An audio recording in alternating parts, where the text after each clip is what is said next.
जय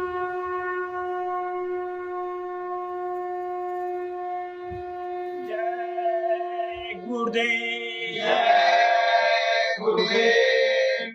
जय गुरुदेव। जय गुरुदेव। इतनी शक्ति मुझे दो मेरे सतगुरु, तेरी भक्ति में खुद को मिटाता चलूं। इतनी शक्ति मुझे दो मेरे सतगुरु, तेरी भक्ति में खुद को मिटाता चलूं। चाहे राहों में कितनी मुसीबत पड़े, फिर भी तेरा दिया गीत गाता चलूं। चाहे राहों में कितनी मुसीबत पड़े, फिर भी तेरा दिया गीत गाता चलूं।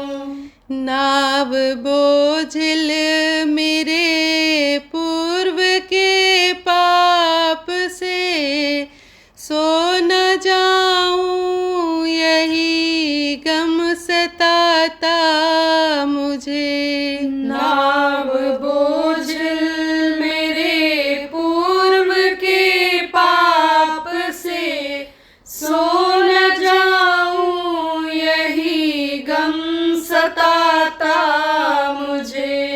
इतना वरदान दे दो मेरे देवता, खुद भी जागूं जगत को जगाता चलूं। इतना वरदान दे दो मेरे देवता, खुद भी जागूं जगत को जगाता चलूं। इतनी शक्ति मुझे दो मेरे सतगुरु, तेरी भक्ति में खुद को मिटाता चलूं। इतनी शक्ति मुझे दो मेरे सतगुरु, तेरी भक्ति में खुद को मिटाता चलूं।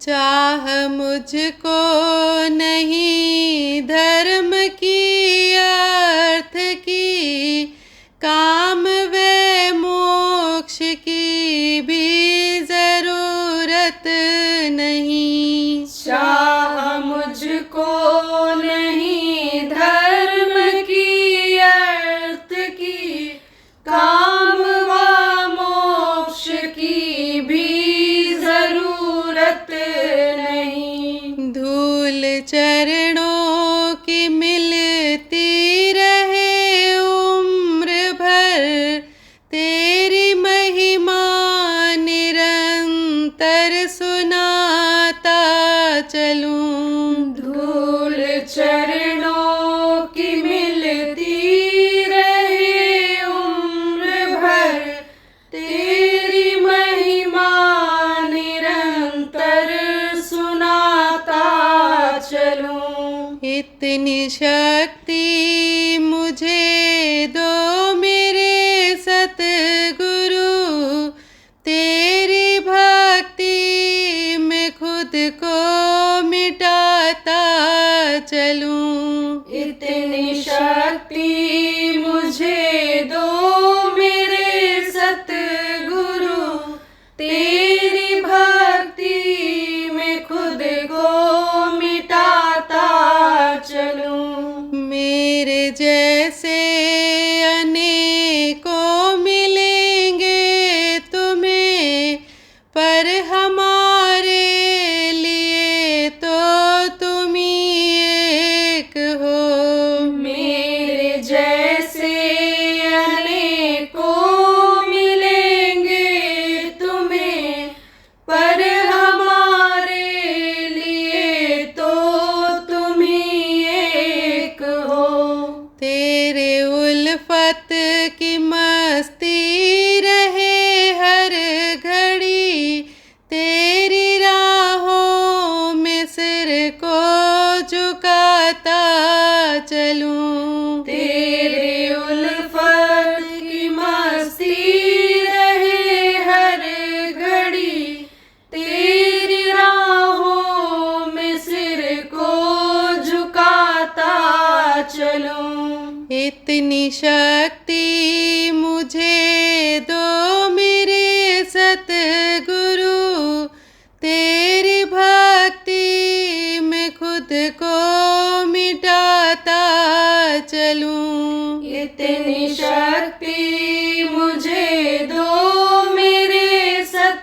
केवल तुम्हारी मदद चाहिए।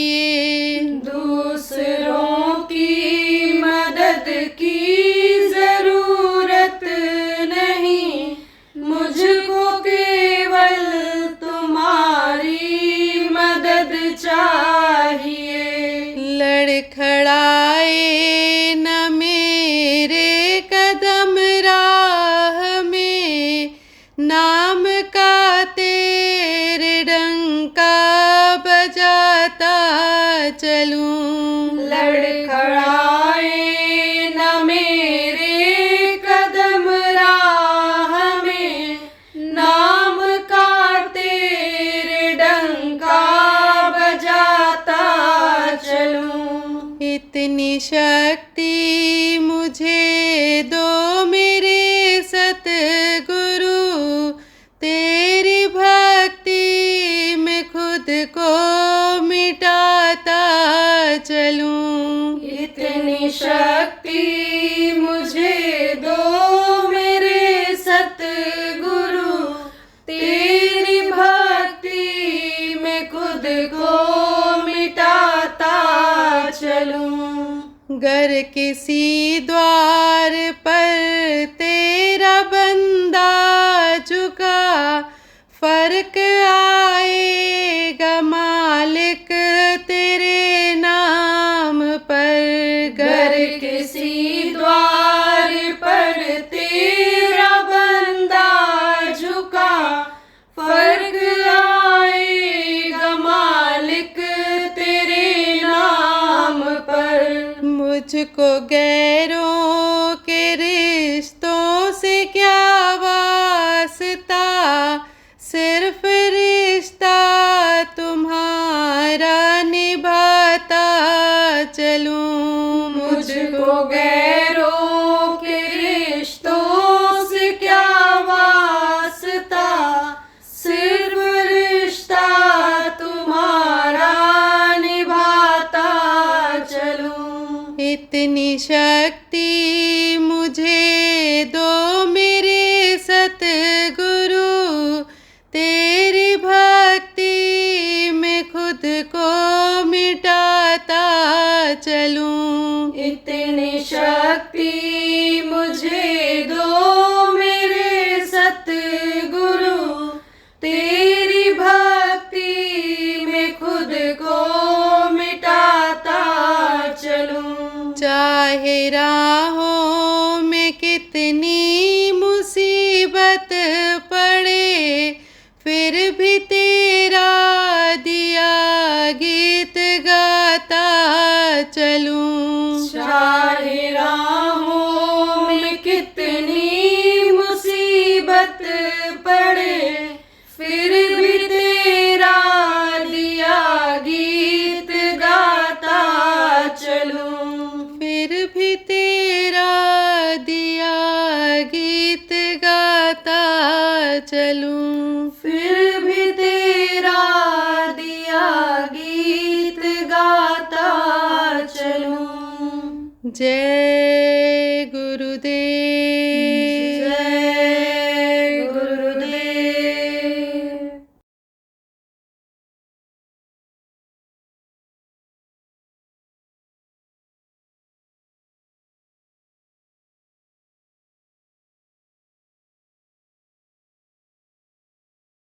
विश्व महीना छोटा, कौन सा महीना छोटा?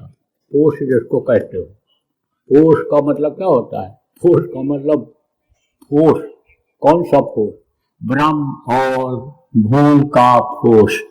बोल जाते हैं, बोल गए, यही बोले बैठे हो, सब याद आता है कि मौत होगी, अरे जो सत्य है उसी को भूले बैठे हो, जो प्रभु सत्य है उसी को भूले बैठे हो। याद आता है जब सिर में दर्द होता है, पेट में दर्द होता है, जब लड़का रोता है, गिर जाता है, हाथ पैर में चोट आती है, तब याद करते हो। ऐसे बराबर याद आता है किसी को? तो ये सब जो कि ब्रह्म का संसार है, भूल का संसार है, इसमें भूल जाते हो तो भूल और ब्रह्म का फूस जलाने का मौका होता है। और ये समझो, फागुन किसको कहते हैं? फागुन कहते हैं कि उसके जैसा गुण पैदा करो।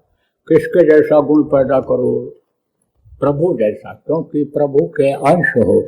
वही काम ये जीवात्मा कर सकती है जो प्रभु करते हैं। प्रभु के बनाए हुए जो यानी समझो कि जीव हैं, ऊपरी लोकों में रहते हैं, जो काम वो कर सकते हैं वही ये जीवात्मा कर सकती है।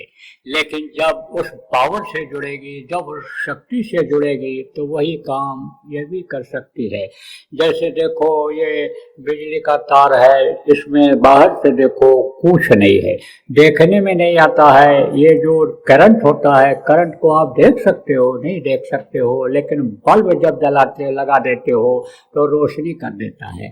आपका हीटर जला देता है ठंडी में, सिकाई कर लेते हो, एसी चला देता है, वही करंट आप ये समझो गर्मी में ठंडी पा जाते हो। चक्की स्पेलर चला देता है, तेल निकाल लेते हो, आटा निकाल लेते हो खाने के लिए, तो समझो वो ताकत एक है। तो उस वो ताकत जब जुड़ती है आप ये समझो, तब यह गुण आते हैं। आप तार में कोई गुण नहीं है, बिजली के तार में, नंगे तार में कोई गुण नहीं है। गुण किसमें है? पावर किसमें है? पावर हाउस में है। जब उससे वो तार जुड़ जाता है तब समझो ये गुण आ जाते हैं। क्या गुण आ जाते हैं? और यही आत्मा में जब ताकत आ जाती है, ये जब जुड़ जाती है वहां से, जोड़ो रे कोई सूरत शब्द से जो ये उतरी है, शब्द से जब ये जुड़ती है और जैसे जैसे आगे ये बढ़ती है, इसमें पावर बढ़ता चला जाता है समझो। तो ये जब आगे बढ़ जाती है, उस लोक से आगे बढ़ जाती है और आगे बढ़ जाती है, तो वो पावर आ जाती है जो उस लोक के धनी के अंदर पावर होता है, वो पावर इसमें आ जाती है। जिस भी लोक में ये जीवात्मा पहुंचती है, उस धनी का पावर आ जाता है।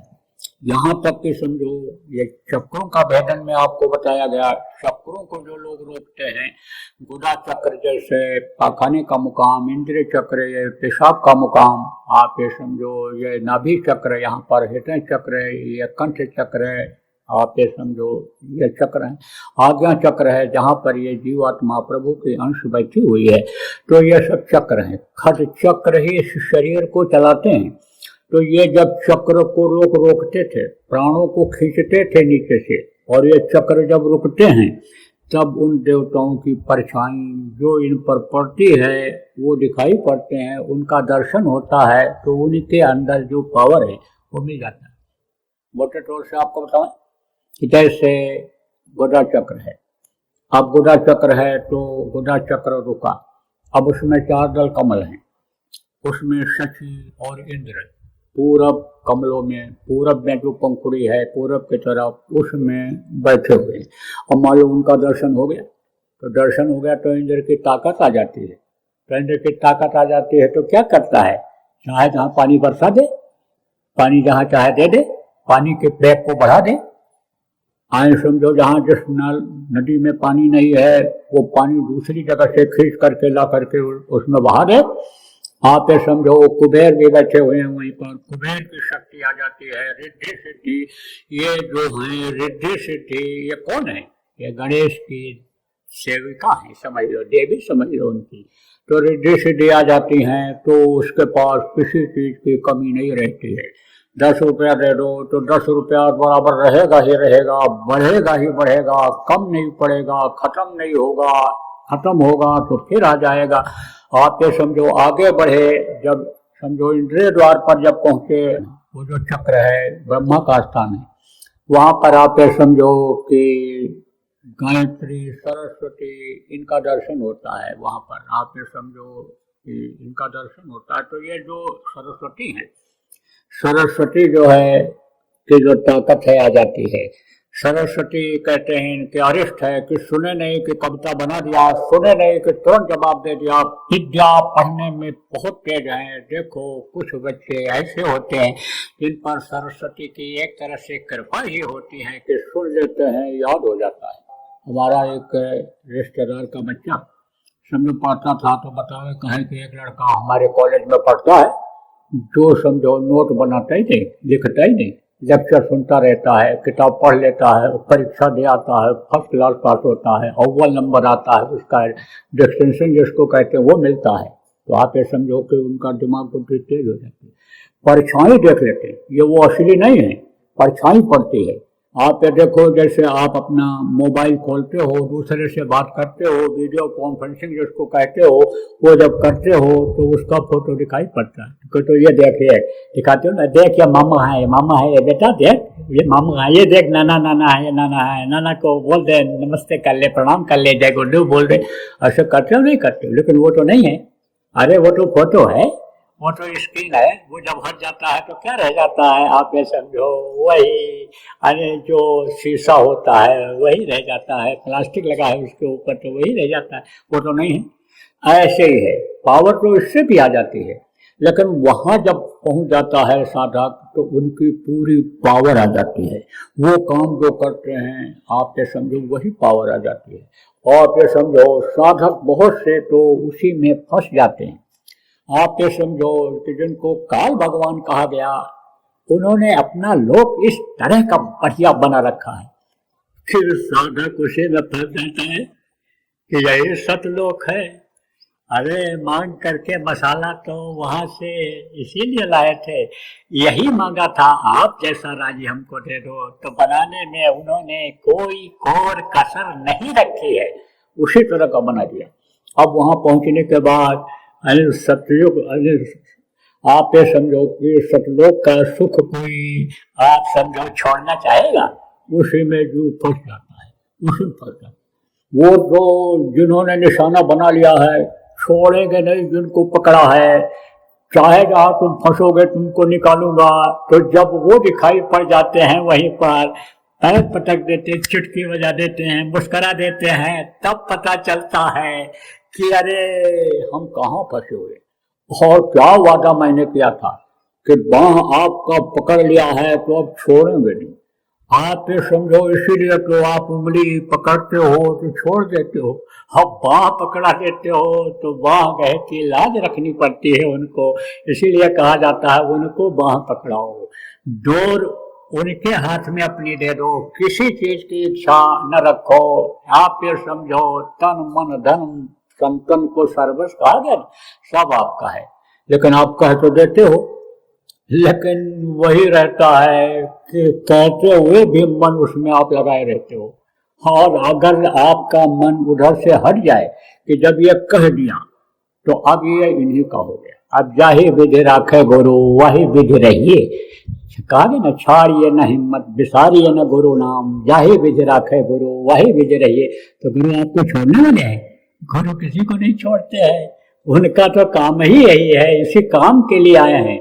तो वो वहां पहुंच जाते हैं, और जब पहुंच जाते हैं तब फिर याद दिलाते हैं, अरे तन मन धन सब कुछ तुमने दे दिया था, तो मन यहाँ क्यों रमाए हुए है? अरे तू आगे बढ़, तेरा यह मन यहीं छूट जाएगा, त्रिकुटी में जब पहुंचेगा इसका भंडार है, छूट जाएगा, तेरी सारी इच्छा खत्म हो जाएगी। तुम इच्छाओं में क्यों फंसा हुआ है? सत्संग इसीलिए सुनवाते थे, सत्संग सुना करके ही पहले नामदान देते थे, भजन कराते थे। सत्संग का आयोजन इसीलिए गुरु महाराज किया करते थे, 11-11 दिन 9-9 दिन एक एक जगह पर सत्संग सुनाते थे कि जिससे ये जीव पक्के हो जाएं एकदम से, किसी भी तरफ इनके भगने का अंदेशा न रहे। भगेगा मन तो समझो कि काम बनने वाला नहीं है। राजा जनक ने कहा था ना, सब दे देंगे आप, सब दे दिया, जो मांगा उनके गुरु अष्टावक्र ने सब दे दिया, कहा तन मन धन आपको दे दिया। तो जब कहा जूता बांध करके जाओ, सिर पर रखकर घूम कर आओ, तो अहंकार तो खत्म हो गया उससे। लेकिन लोग मुस्करा रहे थे, मान सम्मान का भूत अब भी सवार था, मुस्करा रहे थे, अरे देखो ये क्या कर दिया, ऐसा हो रहा है, कोई कुछ बोले बंद करो आप, आंख बंद कर लिया। अब खुद अपने से बोले, कौन? राजा जनक अपने से बोले, खुद बोले कि अब आंख बंद करना ही ठीक है। कहते ना, अरे जो तुम्हारी इच्छा हो सो करो, अब हमसे मतलब नहीं है, आंख बंद कर लेते हैं। आदमी जब ऊब जाता है कहते कहते बताते बताते या थक जाता है तो कहता है ना, अरे जाओ छोड़ो अब जैसे तुम्हारी इच्छा हो वैसा करो। ऐसे बोले छोड़ो कुछ नहीं है, मत देखो, बंद करो आंख, किसको किसको देखोगे, किसका किसको जवाब दोगे कि ये तुमने क्या किया, ये क्या कर रहे हो, राज्य की क्या इज्जत रह गई, राजा की क्या इज्जत रह गई कि सबका जूता उठा के सिर पे रखे और क्या घूम के आया, बेइज्जती कर दिया, तरह तरह की बातें होती ना। आप ये समझो बहुत तरह के लोग होते हैं। अच्छा करो तो बुरा, बुरा करो तो बुरा। आप फिर समझो इससे कहते हैं गुरु महाराज सुनाते थे। क्या सुनाते थे? घोड़े की कहानी। वो बाप और बेटा जा रहे थे, बाप और बेटा जा रहे थे। तो एक घोड़ा था, तो बाप बैठा हुआ था, बेटा पैदल चल रहा था। तो एक गांव में पहुंचे, तो गांव वालों ने कहा बताओ, देखो ये घोड़े चला, अब लड़के के पीछे पीछे चला रहा है, बताओ कैसा स्वार्थी बाप है ये। अब सोचा कि मुझको लोगों ने कहा है, बुढ़े ने कहा, तो बेटा तू बैठ ले। और बैठ लिया। दूसरे गांव में जब पहुंचा, गांव वालों ने कहा बताओ बेटा तो सवार है, और ये देखो बुढ़ा पीछे पीछे चल रहा है। अरे ये भी कैसा बुढ़ा है, बच्चे को जो है बैठा दिया और खुद जो है पैदल चल रहा है बुढ़ा आदमी। तब सोचा बुढ़े ने कि लाओ अब दोनों लोग बैठ ले। भाई बात तो बनी नहीं, दोनों बैठ लिए। आप तीसरे गांव में जब पहुंचे, लोगों ने कहा देखो कितना निर्दयी है, दया नहीं आती है। और कोई बोलने वाला होता तो कहते कि बैठो, बैलगाड़ी होती तो बैठने देता, अरे मोटर कार होती तो बैठने देता, कोई कहता भाई हम नहीं ला देंगे, सवारी ज्यादा है हमारी। अब वो बेचारा बोलता नहीं है घोड़ा, और देखो दो लोग बैठे हुए उसके। तब बोला भाई, बुढ़ा बोला भाई अब क्या करें? तो कहा लाओ दोनों लोग उतर पड़े। तो चौथे गांव में जब पहुंचे, जब चौथे गांव में पहुंचे तो कहा कि अनि लाओ दोनों लोग पैदल चले। दोनों लोग पैदल चलने लगे। बोले बताओ ये कितने बेवकूफ हैं, पैसा देकर घोड़ा खरीदे होंगे, कोई फ्री थोड़ा दिया होगा, और दिया भी होगा तो रिश्ते में दिया होगा, रिश्तेदार ने दिया होगा, उसके बदले इन्होंने कोई लेना देना किया होगा, लड़के को दिया होगा या लड़की को लिया होगा, तब अनि उनको इनको मिला है। काले लाश घोड़ा कितना कीमती, ये बेवकूफ देखो दोनों पैदल जा रहे हैं। तो कहा गया ना, ऐसे सोचा राजा जनक ने।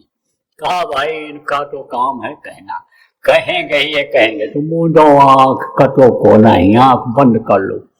तब दाता अष्टावक्र ने यानी कब दाता कि जब आंख बंद करके और राजा जनक सोचने लगे कि ले गए ऋषि, खजाना भी ऋषि का हो गया, और ये असलहे भी ऋषि के हो गए, हथियार फौज फाटे सब ऋषि के हो गए, और जब तन मन धन सबको दे दिया तो मेरे ये बीबी बच्चे भी मेरे अब नहीं रहे। अब तो ऋषि जैसा कहेंगे वैसे ही ये लोग करेंगे, जो कहेंगे वही ये करेंगे, ये एक भी हमारे कहने में नहीं रह गए। अब तो हमारा सब कुछ चला गया, अब हम क्या करें, यही सोच रहे थे, मन उधर दौड़ाए हुए थे। तब दाता अष्टावक्र ने, है राजा अब तो दी हुई चीज को क्यों ले रहा है, दी हुई चीज को, संकल्प बनाई हुई चीज को तू क्यों ले रहा है?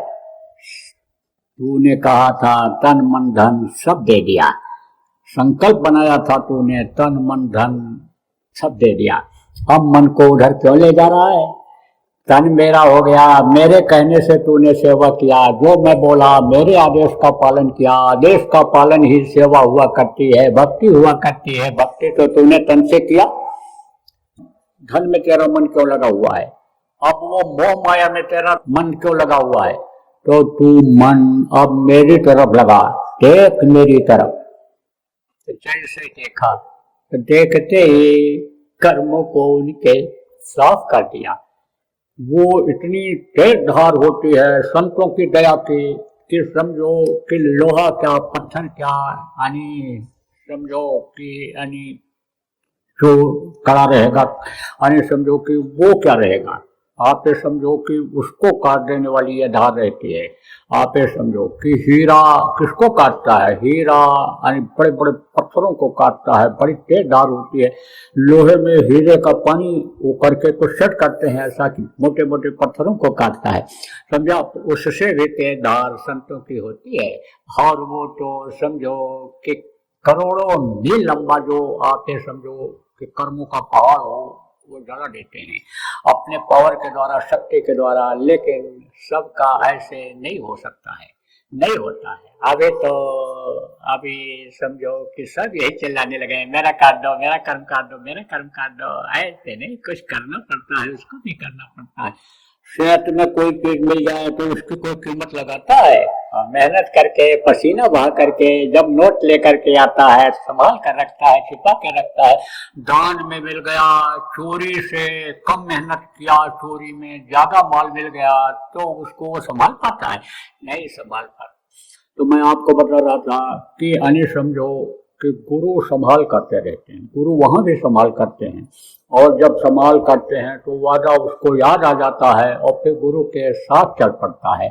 याद करा के गुरु चल पड़ते हैं। जैसे बहुत से लोग होते हैं, जैसे बच्चे ऐसे बैठे रहते हैं। कहाँ बैठे रहते हैं? मान लो मास्टर जी के आने में देर हुई और मास्टर जी आए और चुटकी बजाए या देखा मास्टर जी को, तुरंत भाग पड़ते हैं।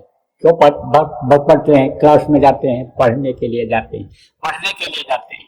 आपने समझो इसी तरह से जैसे अन्य घर में बैठी हुई पत्नी बात करती रहती है, लेकिन पति जब आता है तो चल पड़ती है, कुछ बताएंगे, कुछ कहेंगे, कुछ सेवा। इसी तरह से आज समझो ये जीव भी पीछे लग जाता है, और जीव जब पीछे लग जाता है तो उनके पीछे कोई चलने में वीजा पासपोर्ट की जरूरत आगे नहीं पड़ती है। जैसे कोई पति जा रहा हो, उसके पीछे उसकी पत्नी जा रही हो, तो पत्नी के लिए ज्यादा कोई रोक टोक नहीं होती है, पत्नी भी साथ में चली जाती है। आप ये समझो कि पावरफुल, जैसे आप देखो हवाई जहाज में जो सफर करते हो, आप जानते हो वहां सब आपको कागज पत्र और सारी चीजों को दिखाना पड़ता है। लेकिन कुछ लोग ऐसे हैं, भारत देश के राष्ट्रपति हैं, प्रधानमंत्री हैं, अन्य ऐसे कुछ हैं गणमान्य लोग कि जो जाते हैं उनको कुछ नहीं दिखाना पड़ता है। अब उनके साथ अगर उनकी पत्नी जा रही हो तो उसको कुछ दिखाना पड़ेगा वीजा पासपोर्ट? कुछ नहीं, वो तो साथ चली जाती है। ऐसे ही रिश्ता हो जाता है। किसका रिश्ता हो जाता है? शिष्य का और गुरु का। आप ये समझो ये जितनी भी सूरतें हैं, जितनी भी जीवात्माएं हैं, इनको संतों ने कहा है कि ये एक तरह से स्त्रीलिंग है।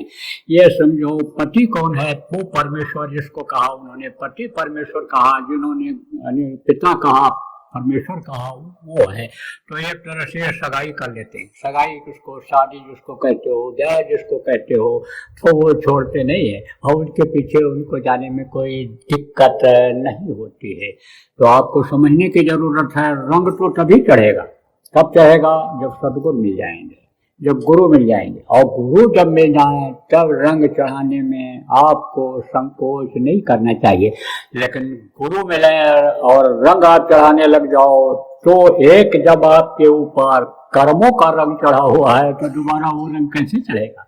आप ये समझो जैसे गाड़ी की रंगाई करते हैं, आप ये समझो रंगाई करते हैं तो उसके क्या करते हैं? पहले एकदम से वो खुरच देते हैं, साफ कर देते हैं, और उसके बाद में फिर उस पर रंग चढ़ाते हैं, तब उसका रंग जो होता है वो नहीं उतरता है। नया नया कपड़ा आता है, रंगाई करने से पहले उसकी धुलाई होती है कि एकदम से जो गंदगी है वो साफ हो जाए, और उसके बाद तब उसकी रंगाई करते हैं, तब वो रंग जल्दी नहीं उतरता है। ऐसे ही जो एक कर्मों का रंग है वो पहले साफ होना प्रेमियों जरूरी होता है। और कर्मों का रंग इस जन्म का तो है ही, कुछ पिछले जन्मों का भी कर्मों का रंग लगा हुआ है, मैल लगी हुई है। इसी वजह से ये मनुष्य शरीर मिला। कर्म अगर खत्म हो गए होते तो मनुष्य शरीर मिलता ही नहीं। अच्छे और बुरे कर्म ये दोनों लगे हुए हैं। आपके जो अच्छे कर्म थे उसकी वजह से आपको ये मनुष्य शरीर मिला, लेकिन वो जो बुरे कर्म लगे हुए हैं मनुष्य शरीर में, वो आपके भटकाव ला देते हैं। इसलिए इन कर्मों को भी काटना जरूरी होता है। तो ये कर्म कटते कैसे हैं? इसलिए कटते हैं सेवा से, भजन से। ये कर्म कटते हैं क्योंकि शरीर से ही कर्म बनते हैं। तीन तरह से कर्म बनते हैं, तीन तरह से कर्म काटे जाते हैं। तो तीन तरह कौन है? शरीर से जो करता है आदमी, आंख से बुरा देखा, कान से बुरा सुना, मुंह से बुरा बोला, हाथ पैर से बुरा कर्म किया, अन्य अंगों से बुरा कर्म किया, तो वो कर्म आ जाते हैं। आप ये समझो शरीर से। धन दे करके भी लोग बुरा कर्म करवा देते हैं। आप ये समझो, वो समझो कि धन से बुरा कर्म हुआ।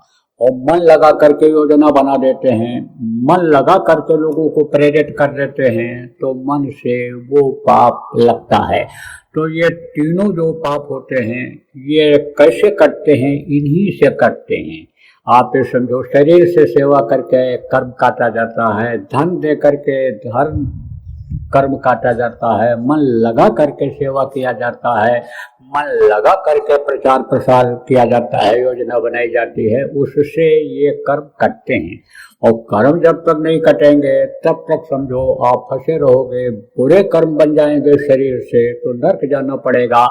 अच्छे कर्म अगर आपके बने तो स्वर्ग और वैकुंठ या अन्य समझो अन्य लोकों में आपको वहाँ छोड़ दिया जाएगा, लेकिन उसके आगे आप बढ़ नहीं पाओगे। फिर पूरी छीड़े मृत्यु लोके इसी में आना रहेगा, आना जाना आपका बंद नहीं होगा। ये दुख तकलीफ, जन्मना मरना, ये दुख तकलीफ आपकी दूर नहीं होगी। इसलिए समझो कि कर्मों को, अच्छे कर्मों को भी संत कटवा देते हैं। कर्म आप ये समझो कि विहीन कर देते हैं। एक समझो पूरे कर्म ये सोने की हथकड़ी है और पाप कर्म समझो लोहे की हथकड़ी है, लेकिन हथकड़ी तो हथकड़ी होती है। आप समझो चाहे लोहे की हथकड़ी से बांधो चाहे सोने की हथकड़ी से बांधो, आदमी तो बंधा है ही, तो बंधे ही रह जाओगे, बंधे ही रह जाओगे। ये जो लोकों में आत्मा पहुंचेगी वही फिर आपको यहाँ भेज करके आप ये समझो कि वही फिर शरीर से वही पूर्ण करवा लेंगे, वही पाप करवाएंगे।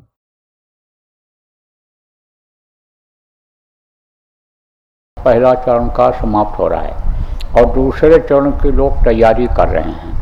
प्रचार तो होगा ही, करना ही है। और प्रेमियों ने ये निर्णय लिया है सभी प्रदेशों के कि दूसरे चरण का जो समापन है वो उज्जैन आश्रम पर होली में किया जाएगा। तो उसकी आप लोग करो तैयारी, और गुरु महाराज की दया रहेगी तो होली का कार्यक्रम जो अपना आपका हमारा जो मुख्य आश्रम है उज्जैन में वहीं होता आ रहा है, तो वहाँ पर जब होगा तो वहीं पर समापन हो जाएगा द्वितीय चरण का। और फिर जैसी मौज होगी गुरु महाराज की आपको आदेश मिलेगा उस हिसाब से आप लोग करिएगा। तो जो लोग अभी इसमें नहीं जुड़ पाए हैं उनको भी जोड़ने की ज़रूरत है, सबको खबर देने की ज़रूरत है, सबके कर्मों को सत्संगियों के काटने की ज़रूरत है। देखो सत्संगी अगर कर्म वाले रह जाएंगे तो सत्संगी को भी वही सज़ा मिलेगी। इसलिए जो भी नामदानी है सबको इसमें लगना चाहिए, लोगों के जान के बचाने में, प्रचार प्रसार में लोगों को लगने की आवश्यकता है। जय गुरुदेव। सरकारी व गैर सरकारी अनुदान के लिए बिना सत्संगियों के सहयोग द्वारा जनहित के कार्यों में लगी हुई बाबा जय गुरुदेव धर्म विकास संस्था का मुख्यालय पिंगलेश्वर रेलवे स्टेशन के सामने मक्सी रोड उज्जैन मध्य प्रदेश में है। यहाँ पर सत्संग व नामदान का कार्यक्रम होता रहता है। अतः आप श्रोताओं से अनुरोध है कि बाबा उमाकांत जी महाराज के आश्रम उज्जैन एक बार परिवार सहित जरूर पधारिएगा। आपके सुझाव के लिए व्हाट्सएप नंबर 9575600700। जय गुरुदेव, जय गुरुदेव।